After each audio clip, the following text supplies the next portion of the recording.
κλέβει τα φώτα πραγματικά. Λοιπόν, για να συνεχίσουμε και να πάμε έτσι πάλι σε πολιτιστικά θέματα. Δυστυχώς δεν μπορούμε να τον δούμε, αλλά θα τον ακούσουμε. Θα τα πούμε, έχουμε δεσμευτεί και οι δύο, με τον πρόεδρο του Διπεθέτων Σερών, τον κύριο Σάβα Ρίζο, που και εκεί γίνονται πολύ όμορφα πράγματα και θα γίνουν ωραία πράγματα. Καλησπέρα, καλή αρχή στο χειμερινό σας πρόγραμμα, πρόεδρε.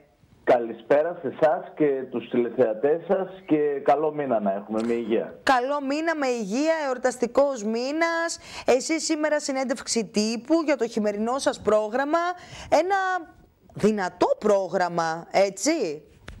Βεβαίως, με χαρά παρουσιάσαμε σήμερα στο θέατρό μας το πρόγραμμά μας για τον μήνα Δεκέμβριο, το οποίο περιλαμβάνει ένα πλούσιο πρόγραμμα με εκδηλώσεις, παραστάσεις, χριστουγεννιάτικες δράσεις για μικρούς και μεγάλους.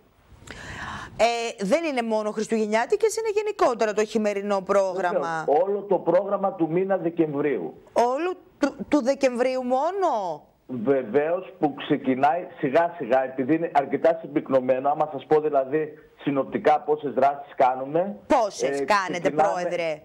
Ξεκινάμε από το Σαββατοκύριακο 3 και 4 Δεκεμβρίου μια συναυλία η οποία θα είναι με την Ορχήστρα Νυχτών Εγχόρδων του Θανάση της